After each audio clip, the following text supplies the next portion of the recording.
Isang malaking balita ang nagpayanig sa PVL community ngayong April 2026. Ang Signal Super Spikers, ang kuponang palaging nasa contender circle, ay opisyal lang magli-leave of absence. Dahil dito, ang kanilang star-studded roster ay itinuturing ng free agents. San nga ba mapapadpad ang mga paborito nating bituin?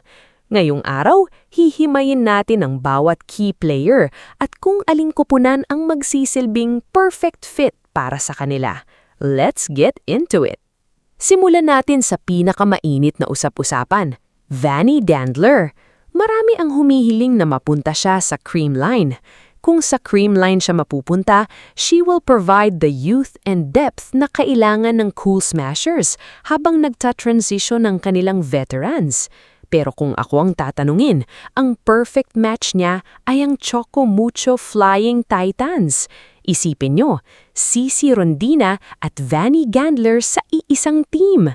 Matatakpan ang kakulangan sa height ng Choco Mucho dahil sa floor defense at blocking ni Vanny, habang bibigyan niya si Cici ng katuwang sa scoring na hindi napapagod.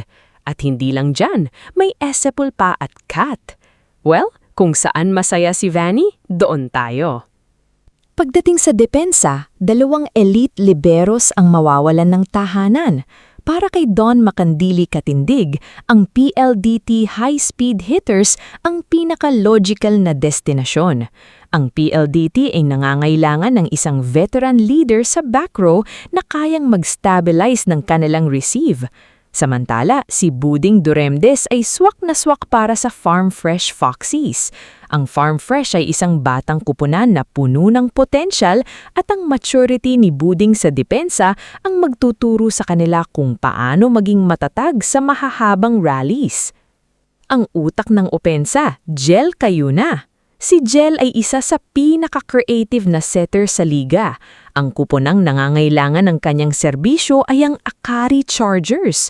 Sa dami ng offensive weapons ng Akari, kailangan nila ng isang setter na kayang mag-distribute ng bola ng pantay-pantay at may tapang na mag-deliver sa clutch. Jel Cayuna in an Akari jersey could finally lead that team to the finals. Huwag nating kalimutan ang gitna. Sina Jacqueline Acuña at Roselyn Doria.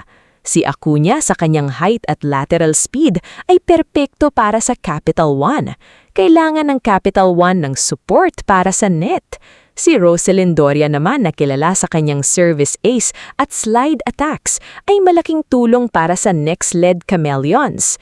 Ang sistema ng next lead ay nangangailangan ng middles na mabilis tumakbo at si Doria ang definisyon ng speed sa gitna. Para naman sa ating wingers, Erica Santos at Tin Tiamzon. Si Erica ay isang breakout star. Ang Zeus Coffee Thunderbells ay nangangailangan ng isang legit opposite hitter na kayang pumuntos mula sa likod. Si Tin Tiamzon naman sa kanyang experience at cool-headedness ay isang valuable asset para sa Galleries Tower High-Risers. Ang Galleries ay nangangailangan ng isang veteran na magpapakalma sa kanila tuwing dikita ng set at si Tin ang tamang tao para doon. Ang pagkawala ng Signal ay isang malaking kawalan sa PVL, pero ang paglipat ng kanilang mga key players sa iba't ibang team ay siguradong magpapatindi sa balanse ng kompetisyon. Kayo, anong team ang pinakamananalo sa Signal dispersal na ito? I-comment ang inyong opinyon sa ibaba. Huwag kalimutang mag-like at mag-subscribe para sa iba pang volleyball updates.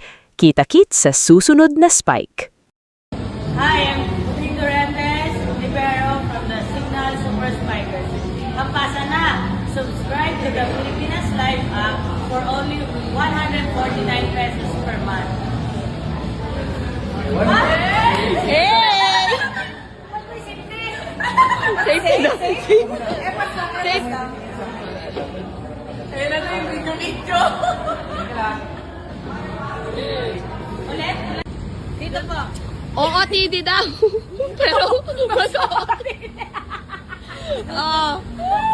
ang pogi. Ang pogi. Parang pa-party lang ha. Tita ng damit. Sexy ng damit. Pang kargador yung Iba yung ano ganito kasi. Tama? Kaya ko. Kaya isa kapag ginawa kanina eh. Tama naman diba guys? I-compare mo kung sino mas magaling sa amin dalawa.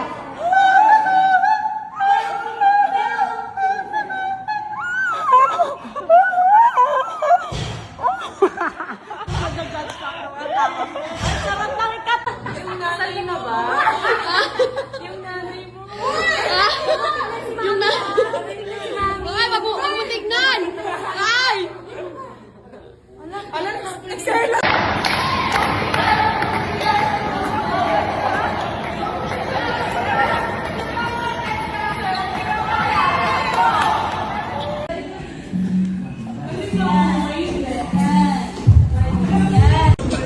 Nanawagan po ako sa mga gustong mag-sponsor.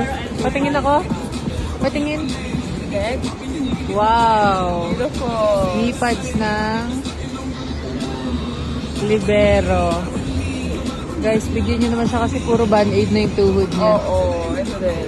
Walang budget. Ito din. Oh my God. Tsaka elbow pads daw pala. please. Puro ano na to, sugat na to guys. Pang baby. Pang baby yung ano, yung sa kamay.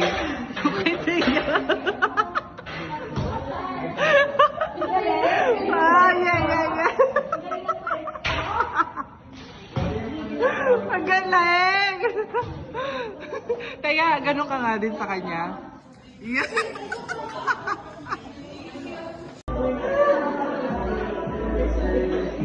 Ayos mo ka!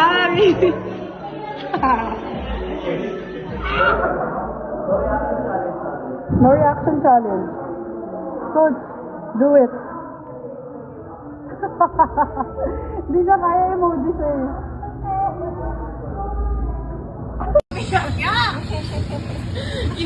Inuto mo na naman si Ethan. May kalokohan ka na naman. Talaga naman si Buding. Pinagulas mo lang yata sa akin yung basagan eh. Pinatikim mo sa iba tapos sa amin hindi. Grabe talaga. Uy!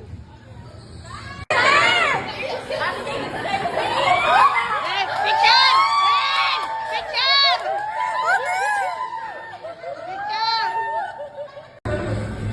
Ha! Hala!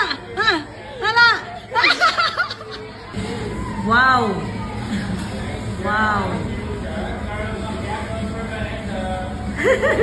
Ang pinakasikat sa tanan. Ay, kita. Walang tarbulin, no? Funny girl, order.